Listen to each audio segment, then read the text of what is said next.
श्रीगणेशाय नमः। अथ शनैश्चरस्तोत्र प्रारम्भः। अस्य श्री शनैश्चरस्तोत्र महामन्त्रस्य काश्यप ऋषिः अनुष्टुप् छन्दः। श्री शनैश्चरो देवता संबीजं नम शक्तिः मम कीलकं शनैश्चर प्रसाद सिद्ध्यर्थे जपे विनियोगः करन्यासः। शनैश्चराय अंगुष्ठाभ्यां नमः। मंदगतये तर्जनीभ्यां नमः। अधोक्षजाय मध्यमाभ्यां नमः। सौराय अनामिकाभ्यां नमः। शुष्कोदराय कनिष्ठिकाभ्यां नमः। छायात्मजाय करतलकरपिष्टाभ्यां नमः। अंगन्यासः। शनैश्चराय हृदयाय नमः। मंदगतये शीर्षे स्वाहा। अथोक्षजाय शिखायै वसट। सौराय कवचाय हुं। शुष्कोदराय नेत्राय वसट। छायात्मजाय अस्त्राय फट। भूर्भुवस्वरोमिति दिग्बन्धः ध्यानम्। चापासनो गृद्धरथस्तु नीलः। प्रत्यङ्मुखकाश्यपगोत्रजातः।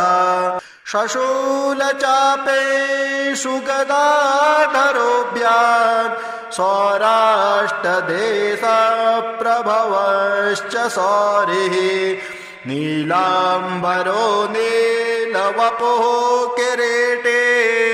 गृध्रासनस्थो विकृताननश्च।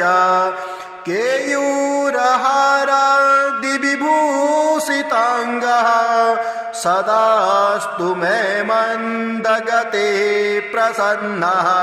शनैश्चराय शान्ताय सर्वाभीष्टप्रदायिने नमः। सर्वात्मने तुभ्यं नमो नीलाम्बराय च।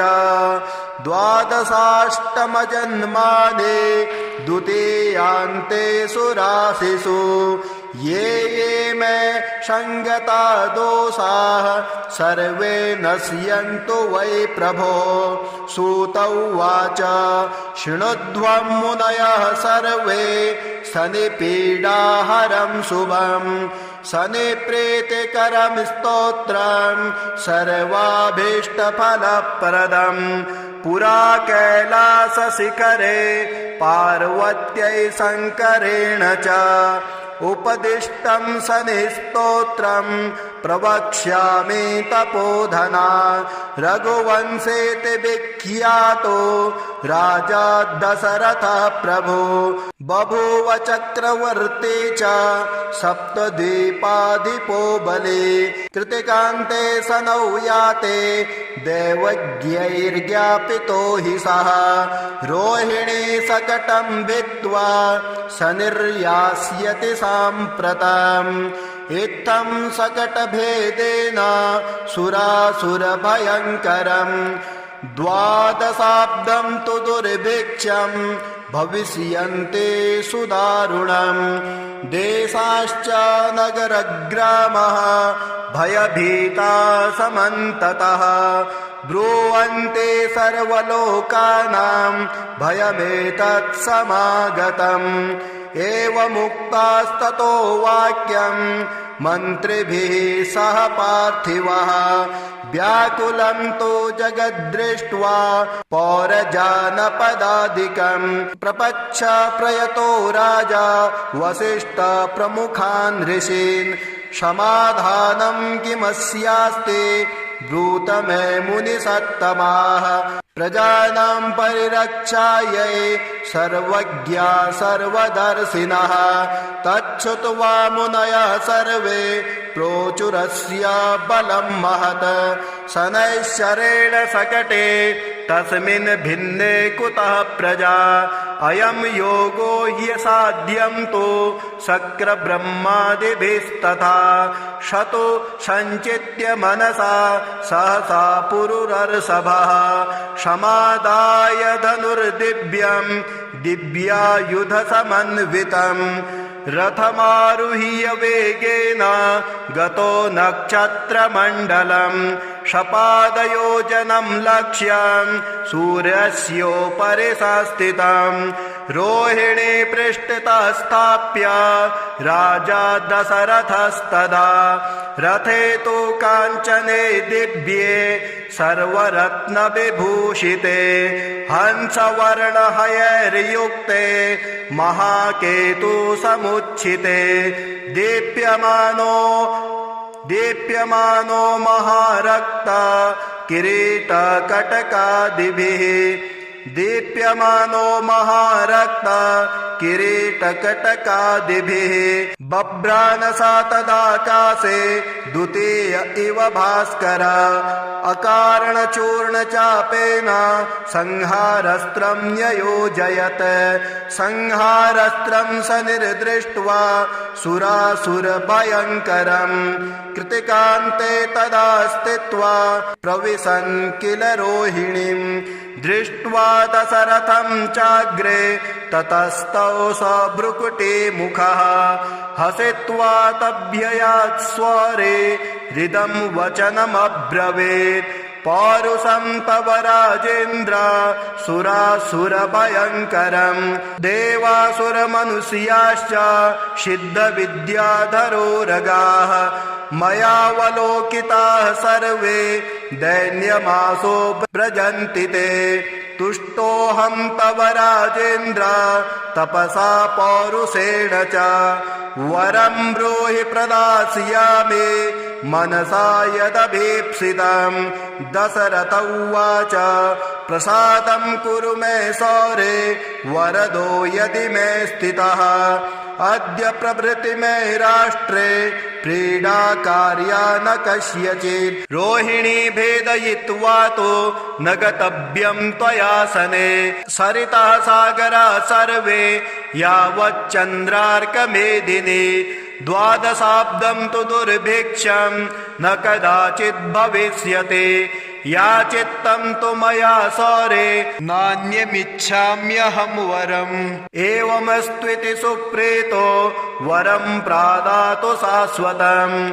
कीर्तिरेषा त्वदीया च त्रैलोक्ये सम्भविष्यते प्राप्य चैनं वरं राजा कृतकृतो भवत्तदा एवं वरं तु सम्प्राप्य दृष्टरोमा स पार्थिवः रथोपस्थे धनुस्थाप्य भूत्वा चैव कृताञ्जलिः ध्यात्वा सरस्वते देवे गणनाथं विनायकं राजा दशरथस्तोत्रं सौरेरिमदथाकरोत् अथ स्तोत्रं दशरथ उवाच नमः कृष्णाय नीलाय शिखिकण्ठनिभाय च नमो नीलमुखाब्जाय नीलोत्पतनिभाय च नमो निर्मांसदेहाय दीर्घसमश्रुजटाय च नमो विशालनेत्राय शुष्कोदरभयानक नमः पुरुषनेत्राय स्थूलरोणे नमो नमः नमो नित्यं क्षुधार्थाय अतृप्ताय नमो नमः नमो दीर्घाय शुष्काय कालदृष्टाय ते नमः नमस्ते घोररूपाय दुर्निरीक्षाय ते नमः नमो घोराय रौद्राय भीषणाय करालिने नमस्ते सर्वभक्षाय वलिमुख नमोऽस्तु ते सूर्यपुत्र नमस्तेस्तु भास्करो भयदायिने अधोष्ठे नमस्तेस्तु संवर्तक नमो नमः। नमो मन्दगते तुभ्यं निस्त्रिसाय नमो नमः। नमो दुस्सहदेहाय नित्ययोगरताय च ज्ञानदृष्टे नमस्तेस्तु कश्यपात्मजसूनवे। तुष्टो ददासि त्वं राज्यं क्रुद्धो हरसि तत्क्षणात्। देवासुरमनुष्याश्च सिद्धविद्याधरोरगाः त्वयावलोकिताः सर्वे दैन्यमासो व्रजन्ति ते। ब्रह्मा शक्रो यमश्चैव ऋषयः सप्तसागराः राज्यभ्रष्टा भवन्तेह तव दृष्ट्यावलोकिता। देशाश्च नगरग्रामः दीपाश्च गिरयस्तथा सरितः सागराः सर्वे नाशं नश्यन्ति समूलतः। प्रसादं कुरु मे सौरे वरदोषे महाबल इति स्तोत्रम्। एवमुक्तास्तदा सौरिः ग्रहराजो महाबलः अब्रवीच्च सनिर्वाक्यं दृष्टरोमा सभास्करिः। सनिर्वाच तुष्टोऽहं तव राजेन्द्र स्तोत्रेणानेन सुब्रत। वरं ब्रूहि प्रदास्यामि मनसा यदि भीप्सितं। दशरथ उवाच प्रसन्नो यदि मे सौरे पीडा कुरु न कस्यचित्। देवासुरमनुष्याणां पशुपन्नगपक्षिणां। सनिर्वाच ग्रहणाश्च ग्रहाज्ञेया ग्रहापीडाकरा स्मृताः। अदेयोऽपि वरोऽस्माभिः तुष्टोऽहं तु ददामि ते। देवासुरमनुष्याश्च सिद्धविद्याधरोरगाः पशुपक्षी मृगाः वृक्षा पीडा मुञ्चन्तु सर्वदा। त्वया प्रोक्तमिदं स्तोत्रं या पठेद्दिह मानवः।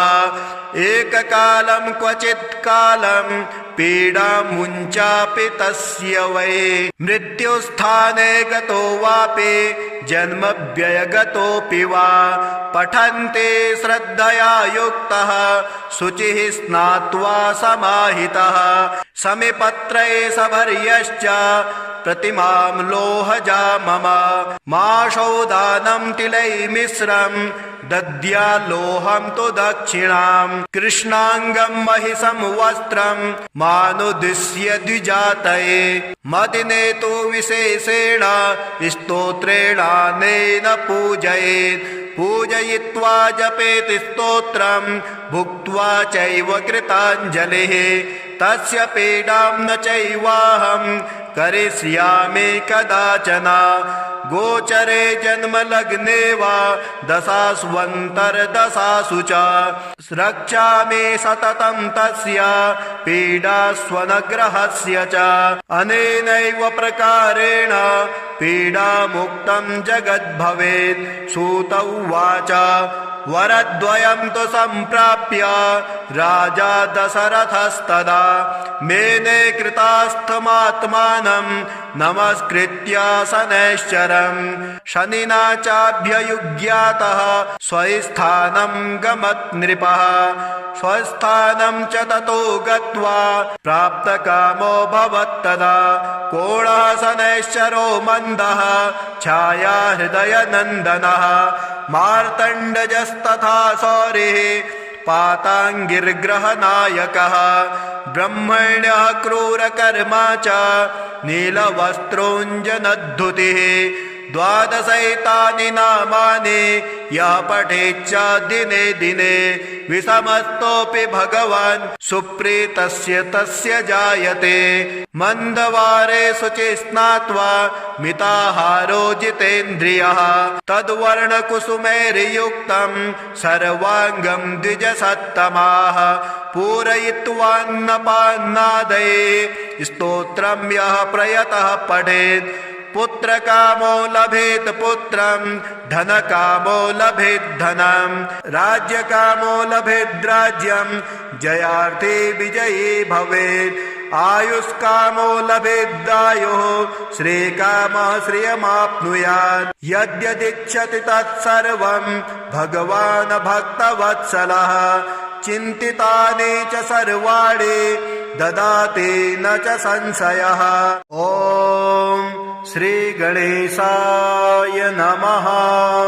अथ शनैश्चर स्तोत्र प्रारम्भः। अस्य श्री शनैश्चर स्तोत्र महामन्त्रस्य काश्यप ऋषिः अनुष्टुप् छन्दः। श्री शनैश्चरो देवता संबीजं नं शक्तिः मम कीलकं शनैश्चर प्रसाद सिद्ध्यर्थे जपे विनियोगः करन्यासः। शनैश्चराय अंगुष्ठाभ्यां नमः। मंदगतये तर्जनीभ्यां नमः। अधोक्षजाय मध्यमाभ्यां नमः। सौराय अनामिकाभ्यां नमः। शुष्कोदराय कनिष्ठिकाभ्यां नमः। छायात्मजाय करतलकरपिष्टाभ्यां नमः। अंगन्यासः। शनैश्चराय हृदयाय नमः। मंदगतये शीर्षे स्वाहा। अथोक्षजाय शिखायै वसट। सौराय कवचाय हुं। शुष्कोदराय नेत्राय वसट। छायात्मजाय अस्त्राय फट।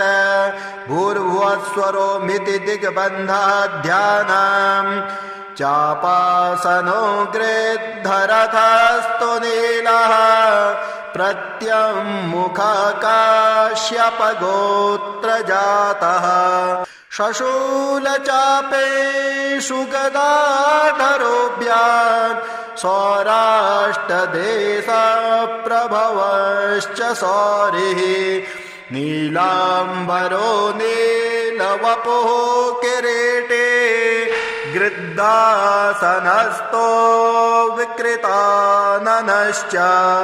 केयूरहारादिविभूषिताङ्गः। सदास्तु मे मन्दगते प्रसन्नः। शनैश्चराय शान्ताय सर्वाभीष्टप्रदायिने नमः सर्वात्मने तुभ्यं।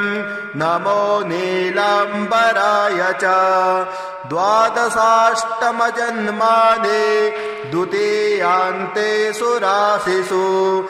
ये ये मे संगता दोषाः सर्वे नश्यन्तु वै प्रभो। सूत उवाच शृणुध्वं मुनयः सर्वे शनिपीडाहरं शुभम्। शनिप्रीतिकरं स्तोत्रं सर्वाभीष्टफलप्रदम्। पुरा कैलासशिखरे पार्वत्यै शङ्करेण च उपदिष्टं शनिस्तोत्रं प्रवक्ष्यामि तपोधना। रघुवंशेति विख्यातो राजा दशरथः प्रभु। बभूव चक्रवर्ती च सप्तद्वीपाधिपो बली। कृतिकान्ते शनौ याते दैवज्ञैर्ज्ञापितो हि सः। रोहिणी शकटं भित्त्वा शनिर्यास्यति साम्प्रतम्। इत्थं शकटभेदेन सुरासुरभयङ्करम्। द्वादशाब्दं तु दुर्भिक्षं भविष्यन्ति सुदारुणम्। देशाश्च नगरग्रामः भयभीता समन्ततः। ब्रुवन्ते सर्वलोकानां भयमेतत् समागतम्। एवमुक्तास्ततो वाक्यं मन्त्रिभिः सह पार्थिवः। व्याकुलं तु जगद्दृष्ट्वा पौरजानपदादिकम्। प्रपच्छ प्रयतो राजा वसिष्ठ प्रमुखान् ऋषीन्। समाधानं किमस्यास्ति ब्रूत मे मुनिसत्तमाः प्रजानां परिरक्षायै सर्वज्ञा सर्वदर्शिनः तच्छ्रुत्वा मुनयः सर्वे प्रोचुरस्य बलं महत् शनैश्चरेण सकटे तस्मिन् भिन्ने कुतः प्रजा अयं योगो ह्यसाध्यं तु शक्रब्रह्मादिभिस्तथा शतो सञ्चित्य मनसा सहसा पुरुरर्षभः समादाय धनुर्दिव्यं दिव्यायुधसमन्वितं रथमारुह्य वेगेन गतो नक्षत्रमण्डलं शपादयोजनं लक्ष्यं सूर्यस्योपरि संस्थितं रोहिणी पृष्ठतः स्थाप्य राजा दशरथस्तदा रथे तु काञ्चने दिव्ये सर्वरत्नविभूषिते हंसवर्णहयैर्युक्ते महाकेतु समुच्छिते दीप्यमानो महारक्ता किरीटकटकादिभिः दीप्यमानो महारक्ता किरीटकटकादिभिः बभ्रानसा तदाकाशे द्वितीय इव भास्कर अकारणचूर्णचापेन संहारस्त्रं न्ययोजयत् संहारस्त्रं स निर्दृष्ट्वा सुरासुरभयङ्करम् कृतिकान्ते तदा स्थित्वा प्रविशन् किल रोहिणीम् दृष्ट्वा दशरथं चाग्रे ततस्तौ स भ्रुकुटी मुखः हसित्वा तभ्ययात् स्वरे हृदं वचनमब्रवीत् पौरुषं तव राजेन्द्र सुरासुरभयङ्करं देवासुरमनुष्याश्च सिद्धविद्याधरोरगाः मयावलोकिताः सर्वे दैन्यमासो व्रजन्ति ते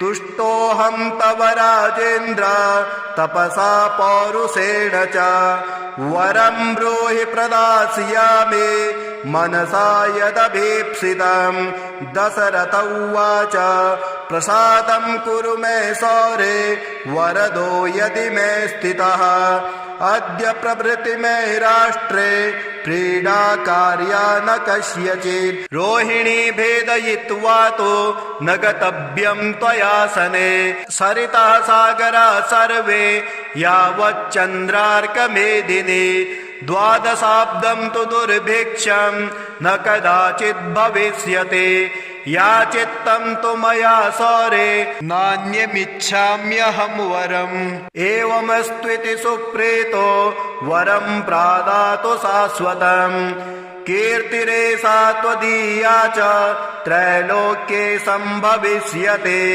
प्राप्य चैनं वरं राजा कृतकृतो भवत्तदा एवं वरं तु सम्प्राप्य दृष्टरोमा स पार्थिवः रथोपस्थे धनुस्थाप्य भूत्वा चैव कृताञ्जलिः ध्यात्वा सरस्वती देवी गणनाथं विनायकं राजा दशरथस्तोत्रं सौरेरिमदथाकरोत् अथ स्तोत्रं दशरथ उवाच नमः कृष्णाय नीलाय शिखिकण्ठनिभाय च नमो नीलमुखाब्जाय नीलोत्पतनिभाय च नमो निर्मांसदेहाय दीर्घसमश्रुजटाय च नमो विशालनेत्राय शुष्कोदरभयानक नमः पुरुषनेत्राय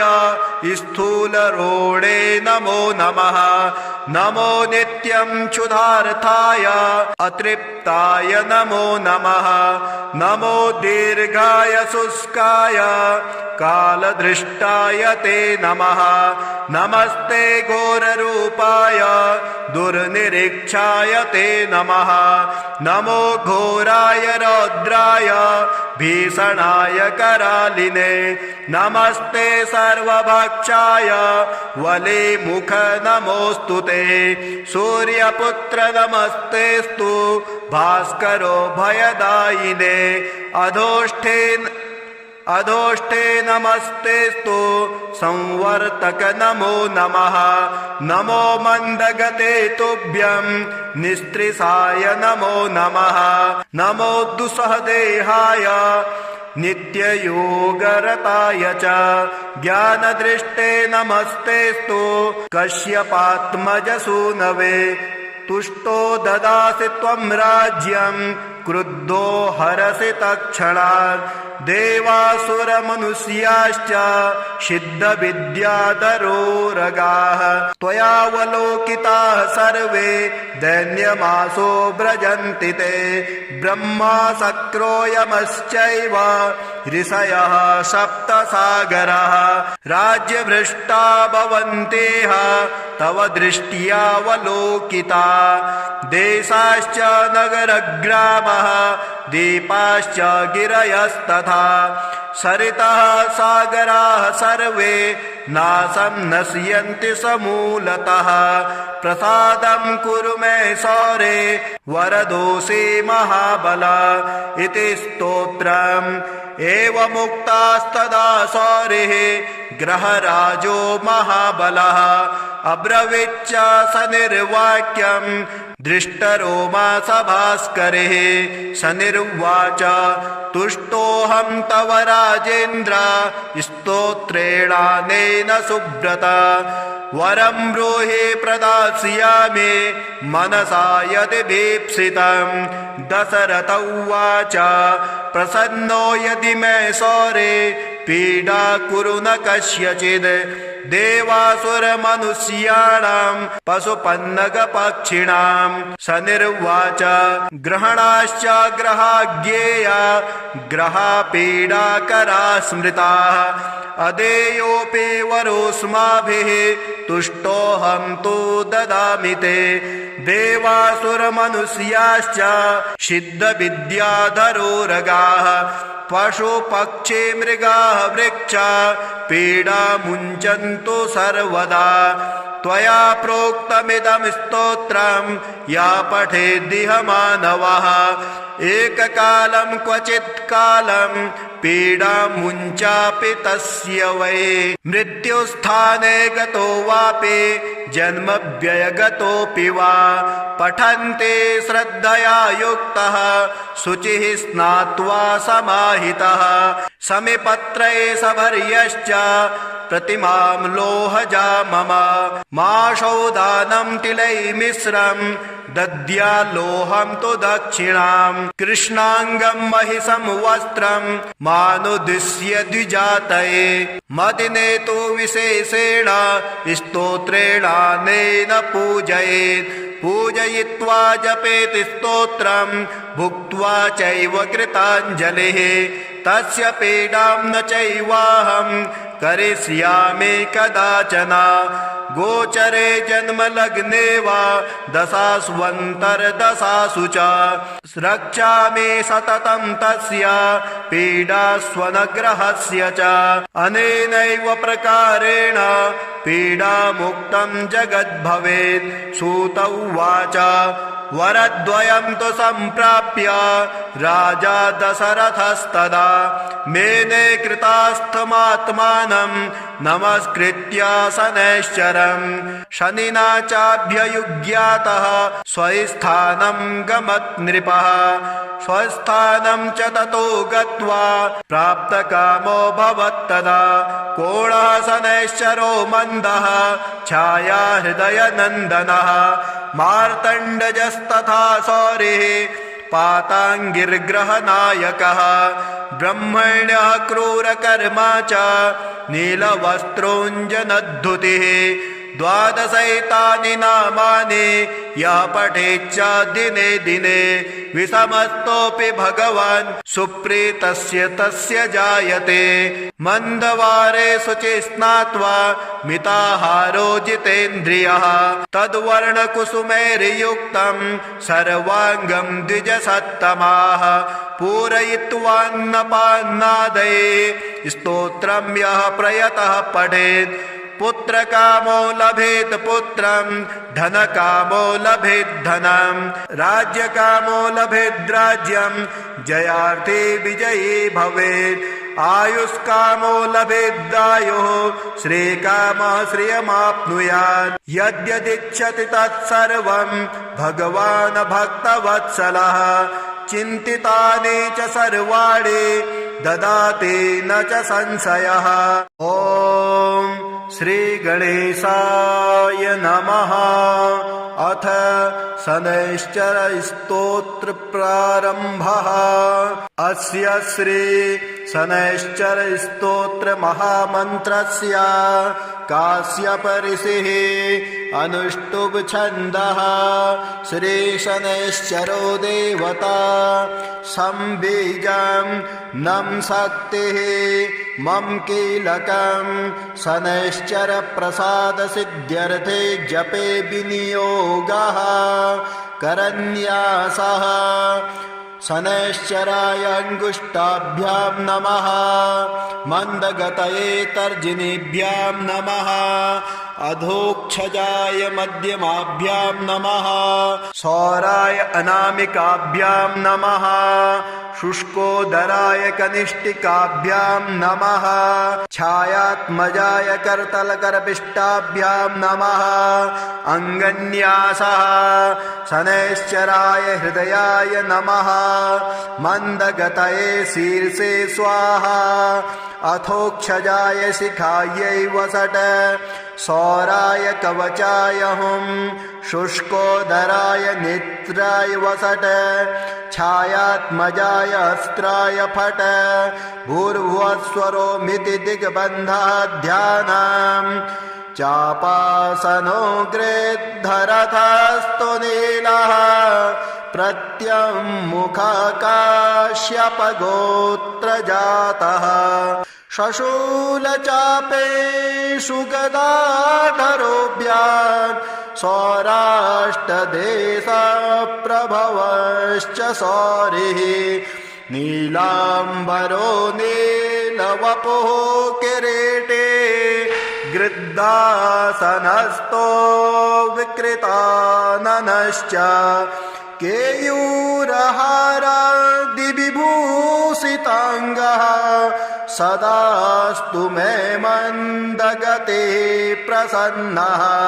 शनैश्चराय शान्ताय सर्वाभीष्टप्रदायिने नमः सर्वात्मने तुभ्यं नमो नीलाम्बराय च। द्वादशाष्टमजन्मानि द्वितीयान्तेषु राशिषु ये ये मे संगता दोषाः सर्वे नश्यन्तु वै प्रभो। सूत उवाच शृणुध्वं मुनयः सर्वे शनिपीडाहरं शुभं शनिप्रीतिकरं स्तोत्रं सर्वाभीष्टफलप्रदं। पुरा कैलासशिखरे पार्वत्यै शङ्करेण च उपदिष्टं शनिस्तोत्रं प्रवक्ष्यामि तपोधना। रघुवंशेति विख्यातो राजा दशरथः प्रभु बभूव चक्रवर्ती च सप्तद्वीपाधिपो बली। कृतिकान्ते शनौ याते दैवज्ञैर्ज्ञापितो हि सः रोहिणी सकटं भित्त्वा शनिर्यास्यति साम्प्रतम्।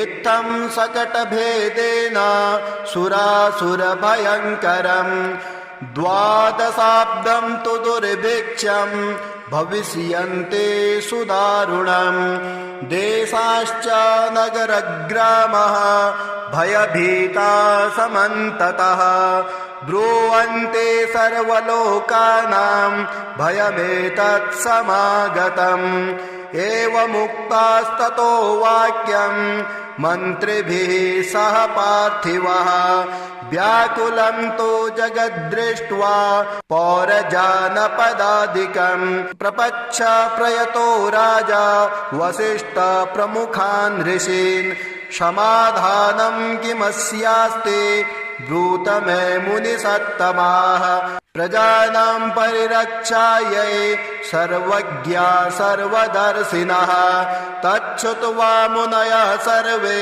प्रोचुरस्य बलं महत् शनैश्चरेण सकटे तस्मिन् भिन्ने कुतः प्रजा अयं योगो ह्यसाध्यं तु शक्रब्रह्मादिभिस्तथा शतो सञ्चित्य मनसा सहसा पुरुरर्षभः समादाय धनुर्दिव्यं दिव्यायुधसमन्वितम् रथमारुह्य वेगेन गतो नक्षत्रमण्डलम् शपादयोजनं लक्ष्यं सूर्यस्योपरि संस्थितं रोहिणी पृष्ठतः स्थाप्य राजा दशरथस्तदा रथे तु काञ्चने दिव्ये सर्वरत्नविभूषिते हंसवर्णहयैर्युक्ते महाकेतु समुच्छिते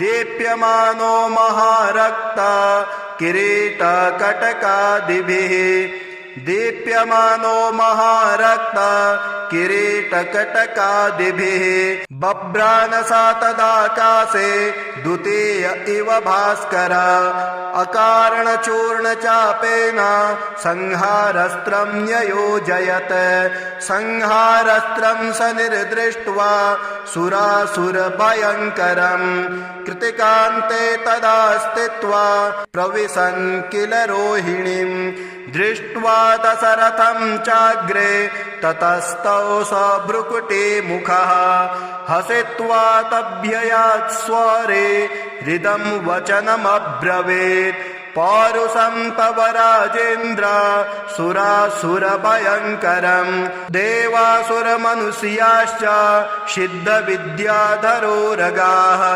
मयावलोकिताः सर्वे दैन्यमासो व्रजन्ति ते तुष्टोऽहं तव राजेन्द्र तपसा पौरुषेण च वरं ब्रूहि प्रदास्यामि मनसा यदभीप्सितं दशरथ उवाच प्रसादं कुरु मे सौरे वरदो यदि मे स्थितः अद्य प्रभृति मे राष्ट्रे क्रीडा कार्या न कस्यचित् रोहिणी भेदयित्वा तो न गतव्यं त्वया सने सरितः सागरा सर्वे यावच्चन्द्रार्कमेदिनी द्वादशाब्दं तु दुर्भिक्षं न कदाचित् भविष्यति याचितं तु मया सौरे नान्यमिच्छाम्यहं वरम् एवमस्त्विति सुप्रीतो वरं प्रादातु शाश्वतम्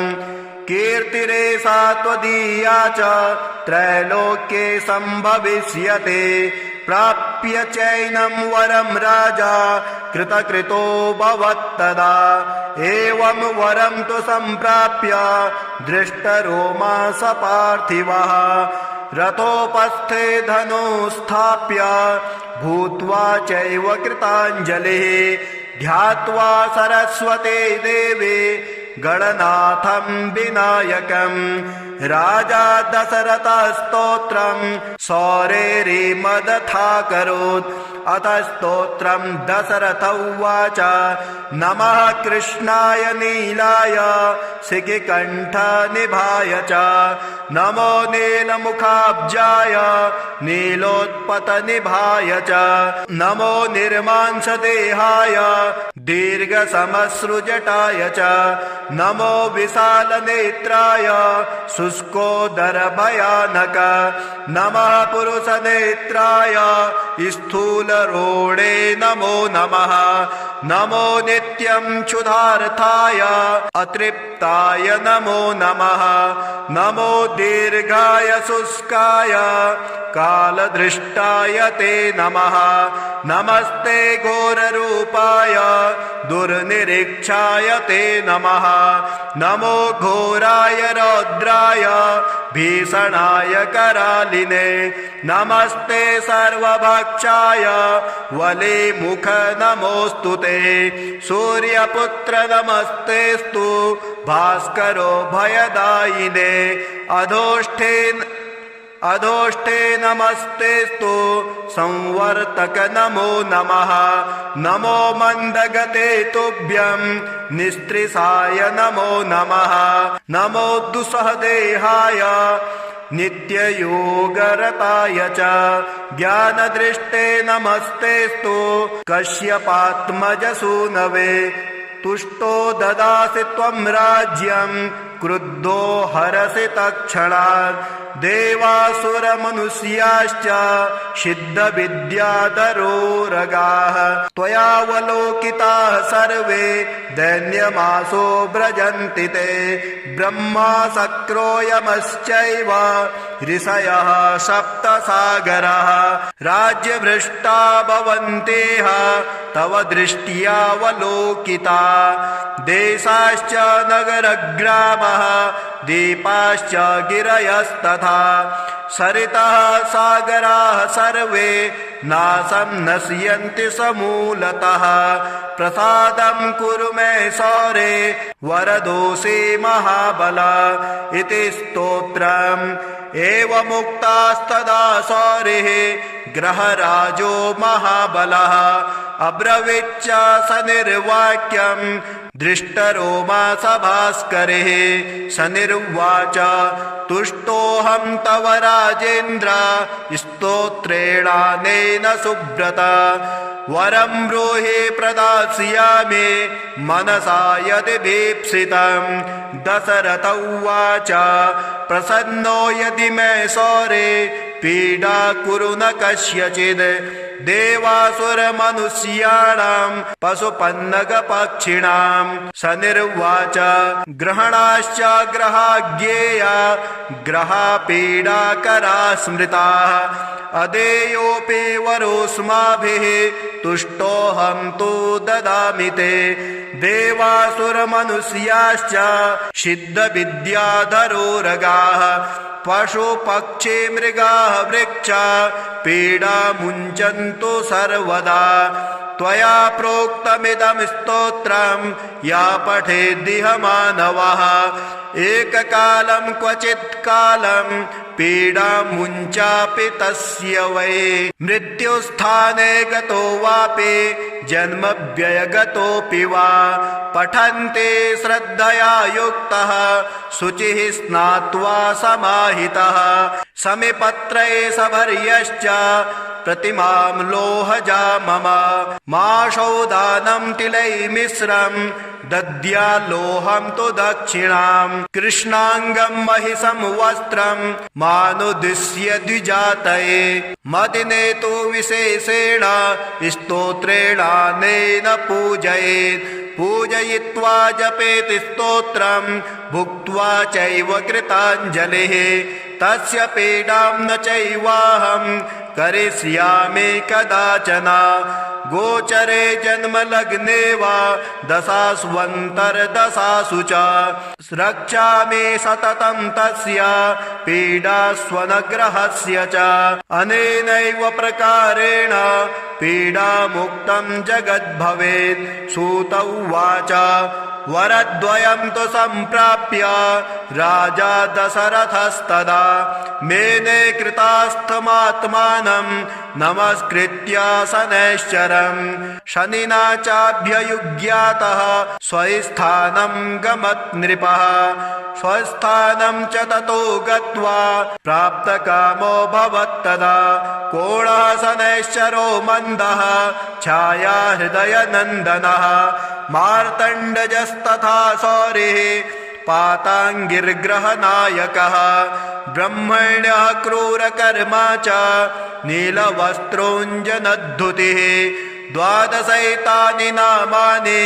यः पठेच्च दिने दिने विषमस्तोऽपि भगवान् सुप्रीतस्य तस्य जायते मन्दवारे शुचि स्नात्वा मिताहारो जितेन्द्रियः तद्वर्णकुसुमैर्युक्तं सर्वाङ्गं द्विजसत्तमाः पूरयित्वान्नपान्नादये स्तोत्रं यः प्रयतः पठेत् पुत्रकामो लभेत् पुत्रं धनकामो लभेत् धनं राज्यकामो लभेत् राज्यं जयार्थे विजयी भवेत् आयुष्कामो लभेदायुः श्रीकामः श्रियमाप्नुयात् यद्यदिच्छति तत्सर्वं भगवान् भक्तवत्सलः चिन्तितानि च सर्वाणि ददाति न च संशयः।